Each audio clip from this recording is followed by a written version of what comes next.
WashingtonXJ for Channel X. This is the review of the FNP9 made by FN Herstal, and it is sort of a response to the Best Nines video that was made a couple months ago.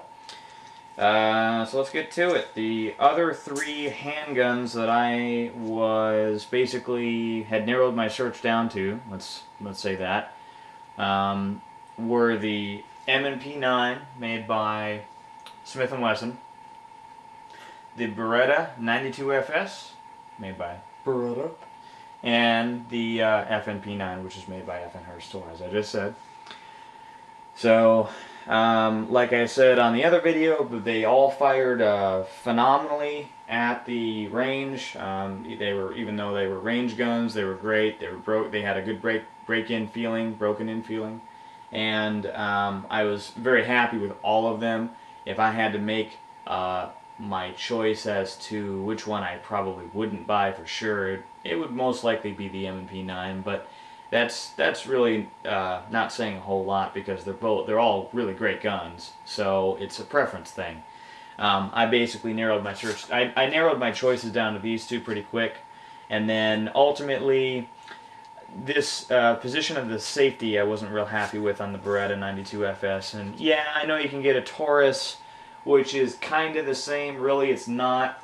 It has a different position for that slide, or for the safety rather, but I don't think I'd ever buy a Taurus 92. So the FNP9 was the only one I couldn't really find any problems with at all. And not to say the other ones are flawed, but like I said, it's a personal preference thing. So anyway, the FNP9 comes in a nice plastic hard shelled case.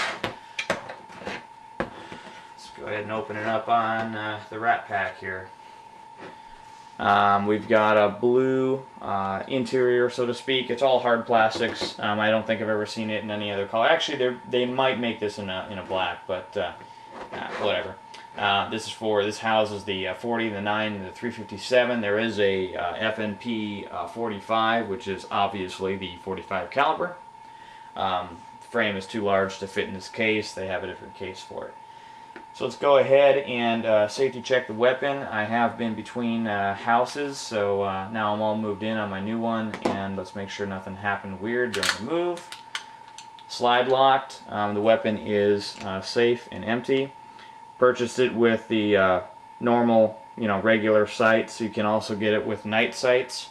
Cost you about an extra $100. I didn't feel it was necessary. The weapon is a polymer framed weapon with obviously an all metal slide. Let's go ahead and actually lock it back up. Takedown switch, takedown lever, gonna be right here. Go ahead and release the slide, and there you go. You got two pieces of it now. Big part of it obviously is the frame, like we talked about. It has an interchangeable back strap. Here's the large one on there, and the smaller, thinner one is right here. The large one fits my hand a lot better. And you've got 4 nice rails that the slide slides on, basically. And then the actual slide assembly itself. Recoil spring, 9mm barrel underneath. I'm not going to get into taking that all apart right now. Obviously I have, though. You want to make sure you always clean these weapons. That's like with anything new, or if it's used but you're buying it. Always clean it before you go shoot it, and always shoot it before you buy it. So I'm not into buying guns I've never shot before. Decocker, so decocker down, both sides. And this is the USG model, which is not real common actually. I had a hard time finding this. I went between like 15, 20 different stores, price checked. Actually, none of them even had it in the matte stainless finish with a decocker, with a USG safety switch on there. So actually, the one that had it is this. This is the one that the place finally had, and I found it and I picked it up for a real reasonable price. But anyway, USG means that not only do you have a decocker, but you have basically a government-style safety if you throw it up. So what this allows you to do is to carry it, what people call cocked and locked, which is throw the safety up. And you basically are disabling the trigger mechanism. So you can carry it with one in the chamber, hammer's ready to go, basically in single action mode. and you're in a safety. You're safetied. So I don't think I'd ever carry it like that, but some guys, that's a big deal to them. So decocker again. 16+1 comes with 3 magazines. Magazine design's alright. I think that the stainless finish is alright with the matte stainless steel slide finish. It isn't the same color. This is obviously 10 times the quality, as it should be. But the indicators for the magazine, in terms of how many rounds are left, I didn't really like it, as well as, let's say, I think that the Beretta in particular has real nice indicators. This kind of jumps. It goes 5, 10, then it goes 13, 16. So I guess it just jumps by 3 from 10. And like I said, these are 16 plus 1 handguns, so 17 total with 1 in the chamber. The attention to detail by FN Herstal, which is, by the way, FN Herstal out of Belgium, Herstal, Belgium. They produce, actually they manufacture and distribute the Browning and Winchester brand names. So, and they've been around for like over 100 years, so they're pretty established as a company. Anyway, the detail of this weapon is ridiculous. That's really the only thing I could say about it. I'm an attention to detail kind of guy.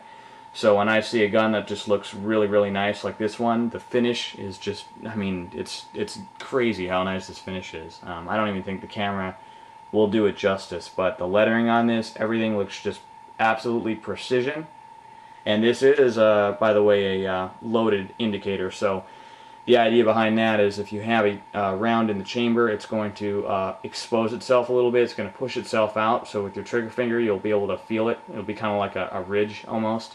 Or a bump, whatever. And so right now it is empty, so it's flush with the slide. I shot 100 rounds through this so far at the range, so it is basically still a pretty brand new gun. And it was shooting real tight patterns out to 22 yards, which is as far as our indoor range will go. So I have no complaints with the accuracy of this weapon at all. Case, let's see here, has the spent shell casing from the factory. Nice little owner's manual here. Has a trigger lock that I'm never going to use ever. So, and like we said, adjustable back. One last thing I want to mention to people who are looking to purchase a handgun, whether it be new or used, is you always want to check the feed ramp. So on this weapon, it's actually going to slide lock automatically because we do have a magazine in and it's empty.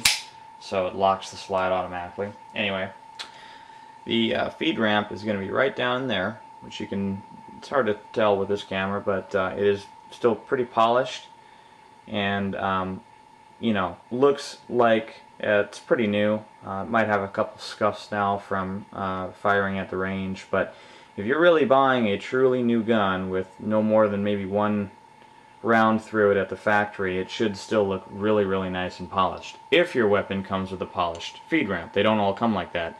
But either way, that's not going to hide scratches. It's going to show wear and tear over time. So if you're purchasing a new gun, always check that out. And it'll also give you an idea as to a used gun, how used it may really be, and also the condition that the owner has kept the gun in for maintenance. Which, as what I do, which is what you should always do, is clean your weapon, maintenance it frequently, clean it after every range fire. And, you know, some people just get lazy or don't have the time to do that. So it will eventually affect the quality of your weapon, and it's noticeable by checking out the feed ramp. They can actually repolish feed ramps. I've seen a couple of videos of home done jobs. They look pretty good. So that is something that people do to sometimes hide wear. But anyway, always check out the feed ramps. Anyway, that's about it. Thanks for watching. I'm real happy with the purchase, and I hope you enjoyed the video. Hope it helped you out. And comment and rate it up. So I will talk to y'all later. See ya.